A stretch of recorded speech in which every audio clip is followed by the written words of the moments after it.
Welcome back to Radically Rethinking Railways in Australia with your host, the Mad Professor. We started this channel to tackle some of the wrong thinking about Australian railways. That means looking at real examples of where it went wrong and why it is wrong, and overturning those false narratives that help you to believe what is wrong. People have been telling tales to make you believe these wrong things. Who are these people? Of course, people in leadership positions, such as politicians and bureaucrats, the media, and even union bosses. And people who influence the culture, writers and entertainers, and even those academics who don't work directly in the field. Some have an agenda to weaken and destroy rail, but most don't. Their agenda is often just to save their own skin. What do you do if you stood by and watched Australian railways slip and fall so badly?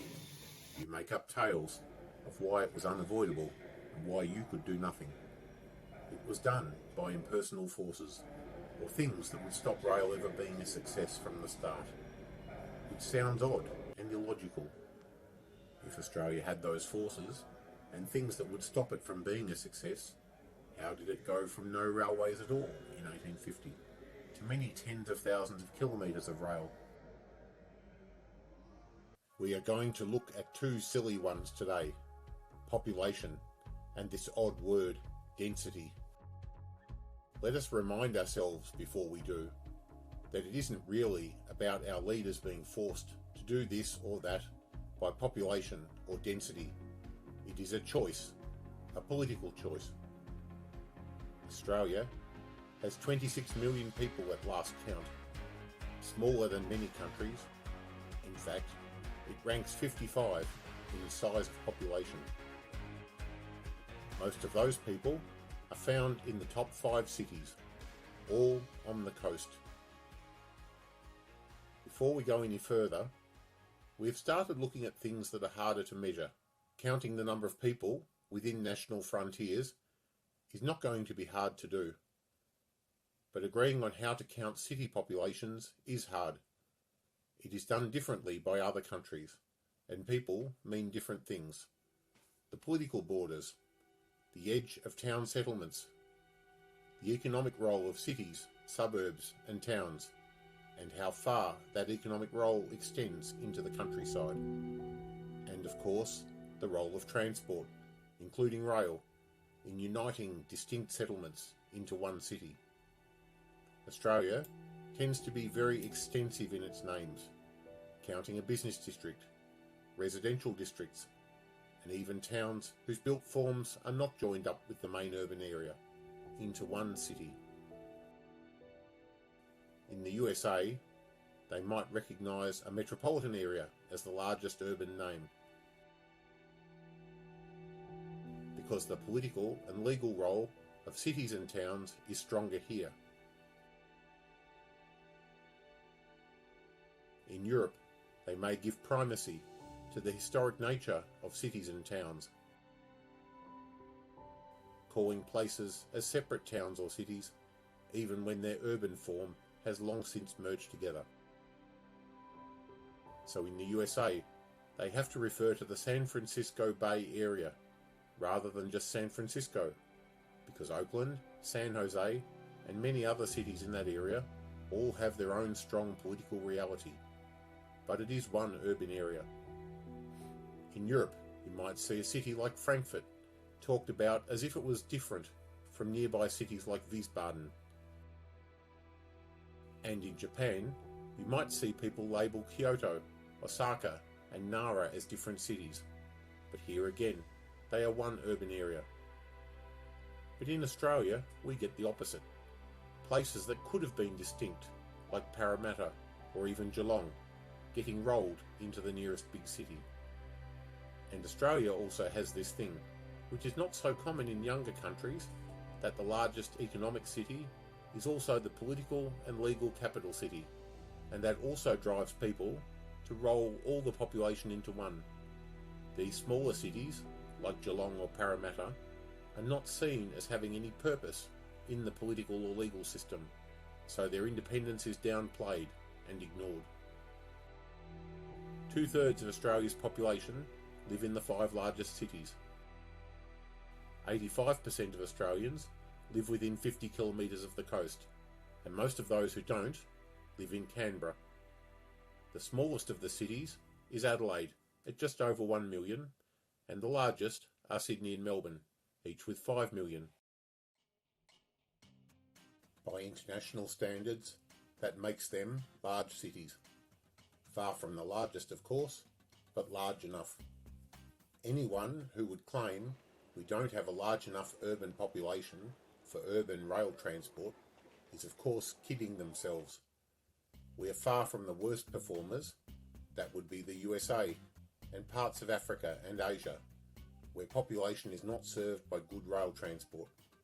We will cover in future episodes what a good urban rail system is, but it's enough to say that most of our main systems lack 3 key features: how far they reach across the urban area, how useful and frequent they are, and how well integrated into the urban form they are. Are they useful for commuting, for recreation, for business travel and other things? And looking back at our railway history, coverage was good, and for most cities, where so-called heavy rail transport did not serve an urban area, so-called light rail did instead, or what they called trams. From this channel's point of view, the distinction doesn't matter. In a coming episode, we will look at heavy and light rail. But we saw the loss of tram coverage in most cities, bar Melbourne, from the 1950s, and by that fact, rail as a whole has become less useful, as it became more distant from the average household in those cities. Governments from the low point are now rebuilding their rail networks to extend that coverage, but it will be a long and slow job, and it started decades too late for some parts. What about the remaining 33% of people outside those largest 5 cities? Oddly enough, the next 5 largest cities, the Gold Coast, Newcastle, Canberra, Sunshine Coast and Central Coast, between them also make up about 2.5 million people, with Gold Coast having nearly 800,000 people, and all of those cities have more than 350,000 people. Wise viewers of this video will also note that 3 of these cities have the word coast in their name, and you can probably draw a wise conclusion from that. And worldwide, even cities of that size can have extensive, useful and efficient rail services. We will look at some. We've mentioned a few times that Australia was settled on the coast because we needed port access to goods coming and going from overseas. This was, after all, the Australian economy from the start, and Australia has coastal mountain ranges for most of its coastline, and these tend to cause rain to fall from the air, providing fresh water in a very dry continent. Of our top 10 cities, only Canberra, which was a deliberate political creation, was built inland, away from the heavy guns of early 20th century warships, but in the mountains where rain runoff could be caught. But those cities with coast in their name are a different thing. For the first time, people settled land, not because of work, or growing food, or mining, but for lifestyle. That tells you that money was beginning to overflow beyond people's daily needs. It was a trend that started in the 1960s on the Gold Coast and soon spread to other coasts, yet one overlooked at the time. They were settled at a time when rail was suffering from political neglect. Hence why it is not the population that is the reason these places lack the rail networks they need. We can even tally yet more cities down to number 15. Wollongong, Geelong, Hobart, Townsville and Cairns. And we still have cities above 150,000 people. Germans living in cities that size would probably have light rail, as these cities themselves might have had when so-called trams were widespread. And these cities, when we add up their populations, reach the best part of 2 million. Nothing to sneeze at. If we move past urban rail, we can start on thoughts of intercity rail. What is intercity rail? This is passenger rail, where the rider is probably not going to their daily job, but is travelling for work, for fun, to see a sporting team, or visiting their kith and kin. But to make an intercity journey, we need 2 cities, one at each end. But they do need to be cities. We are not yet talking about towns and villages, which are also served by rail. Australia, it must be said, really doesn't have any intercity rail networks to speak of. A couple of these routes have over-egged commuter operations instead, though they are probably too far to realistically commute. But those services are not good enough to be marketed as intercity services. No speed, no comfort, no connectivity, and really no marketing either. Let's then imagine we complete our set of cities and bring in the next 5 largest cities. All of those are still larger than 100,000. Toowoomba, Darwin, Ballarat, Bendigo and Albury-Wodonga. We are now starting to see these cities appearing inland, though not very far inland.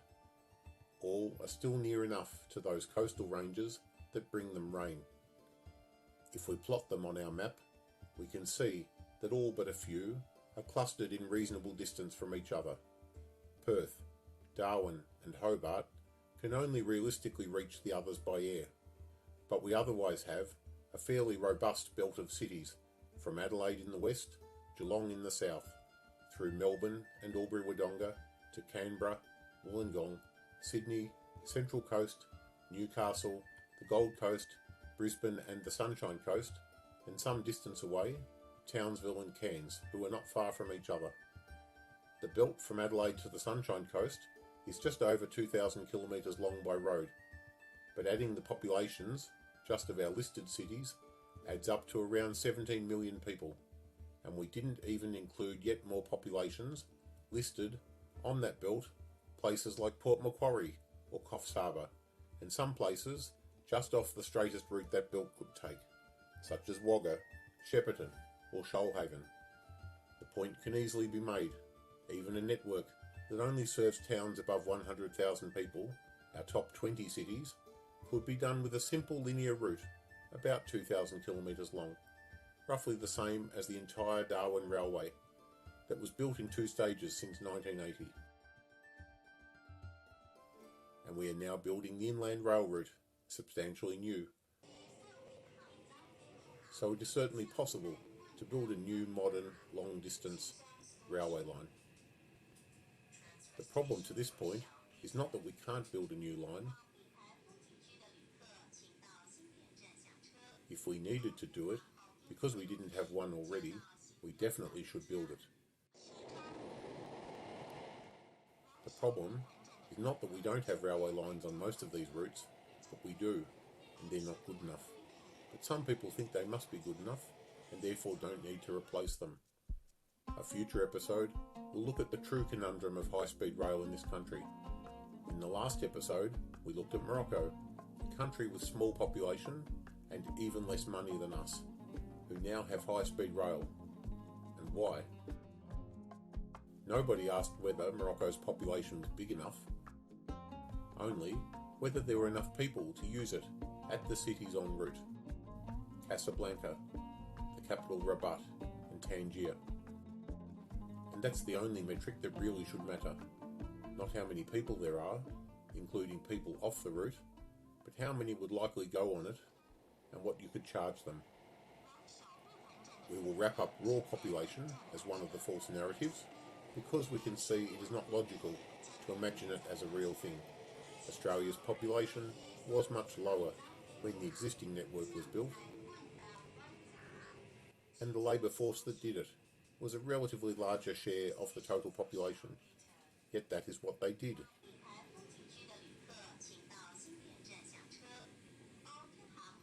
The case against density, or to give it its full name, population density, is even stronger.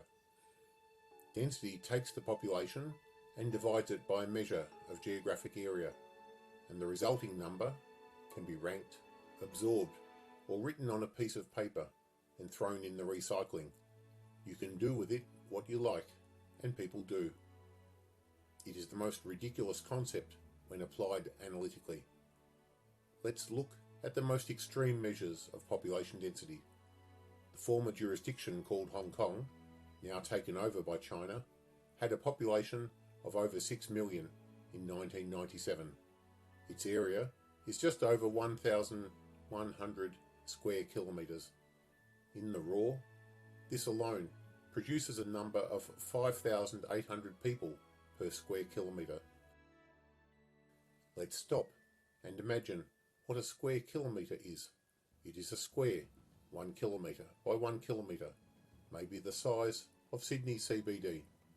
But this number would suggest every single square kilometre in Hong Kong had this many people in it. But of course, this is not true. This number is only an average. Hong Kong's size is equivalent to a square city or country with a square side length of 34 kilometres. That would make it functionally similar to, say, Adelaide, around which you could draw a 34 by 34 kilometre square, with only a few bits hanging out. But Hong Kong had 6 times as many people within their land, equivalent to this square, at face value, a much denser city than Adelaide. But only half of Hong Kong is inhabited, the rest being country parks, reserves and farmland. What has that done to our density number? Instantly doubled it. It has gone from nearly 6,000 people per square kilometre to nearly double that. Any number that can change by doubling is a very poor estimator of what it is trying to estimate, and a poor analytical tool. So is Hong Kong 6 times as dense as Adelaide, or 12? Who knows? Because the Adelaide we just described is just as arbitrary as Hong Kong. It isn't 34 kilometres by 34 kilometres. The city of Adelaide, the name of a local government area, is very small, at only 15 square kilometres. But this city is only the name of a political boundary, nothing real. What you see immediately inside the boundary looks little different from what you see outside. Metropolitan Adelaide is shown as 3,500 square kilometres by the Australian Government statistics, smaller by a factor of 2 than Hong Kong. But like Hong Kong, much of what is in like distance from the city centre is national park or farmland. People only live in the inhabited bits. So it is now very unclear which density we want to talk about. Now this is just looking at the arithmetic. Let's look at the geometry. These diagrams all show the same group of people within different polygons, yet the choice of polygon could influence how dense you think the area is, when they are in fact all the same. From statistics, we borrow the idea of the Texas sharpshooter. The shooter has fired all the bullets in a general direction and draws the target around where they hit. In our case, the statistician or scientist takes the data they have and draws their hypothesis around it. Knowing before they start, they can say their data fits the hypothesis. This is bad science. For the analyst, or the person writing a railway business case, they take the people they see and the conclusion they want to arrive at, build or not build the railway, and draw the boundaries of the area accordingly. You can take the same group of people who live near the railway and might use it, and then divide by the political boundaries, which may include too much empty land within, or leave too many people outside the boundary, or use arbitrary numbers calculated by statisticians or demographers that don't account for what people actually do and how they might use the railway. And then there is the work of William of Ockham, way back in the 14th century, who argued we need to remove unnecessary complexity from a problem and look for the simplest solution to the problem, which we call Occam's razor. Specifically, when we have a group of people and we want to know whether they will use a train enough to warrant such a train, we ask that question directly. We do not need to divide by an area. I have 2 cities, 10 kilometres apart, and 100,000 in each, and some proportion will catch the train. What their political boundaries are makes no difference.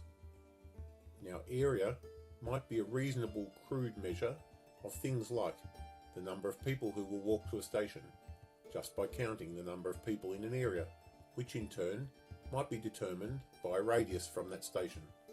But even that is too crude, and with modern computers and GIS software, it's unnecessary. Rather than take a number of people, effectively divide by an area, then multiply by that area to get that number of people back again, just count the number of people. The GIS could even work out, for each household, their walking and driving distances. It can count them up. It can screen out those households whose walking or driving distances are just too long to use the train.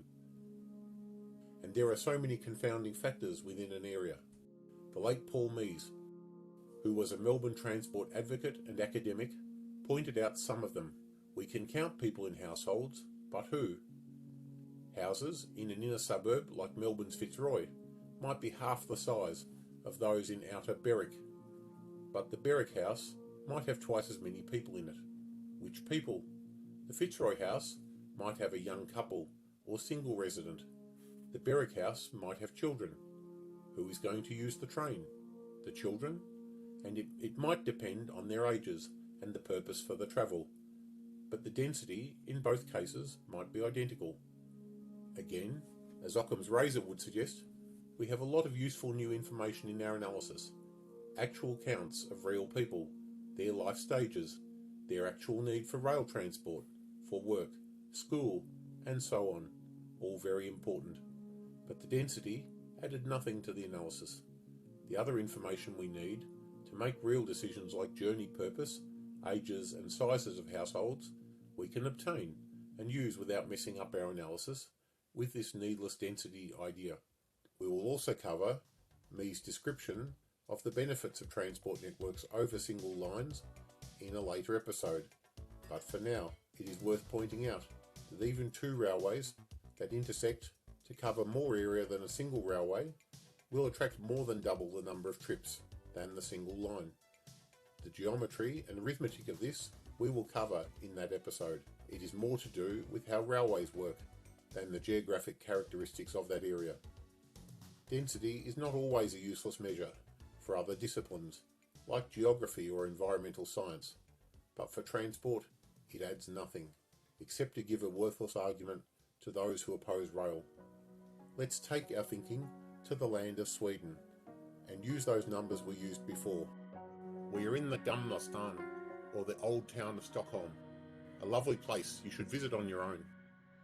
Sweden is around the size of New South Wales in both population and area. There is never going to be a perfect match, but the difference between them is not orders of magnitude. Like New South Wales, Sweden is mostly uninhabited, which in Europe is unusual. Here in the frosty north, it is going to be hard to get broad-scale settlement beyond the small number who work in timber cutting or reindeer herding. The population we do see, like New South Wales, is in the more habitable land, in the south and along the coast. The capital Stockholm is by far the largest, and second and third cities Gothenburg and Malmö make up most of the remainder.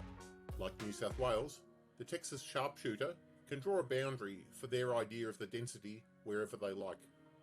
Should they choose just the south, just the coastal areas, just the current inhabited urban zones, just the political boundaries of the top 10 largest cities? The numbers will vary so widely as to be useless. The result in New South Wales is even more outlandish. Just like the whole of Australia numbers we did at the start of this episode, most of New South Wales live in a small part, just Newcastle, Sydney and Wollongong areas, hence the acronym NSW. Add in the Central Coast, Shoalhaven, Blue Mountains and Southern Highlands and you have most of what was left uncounted.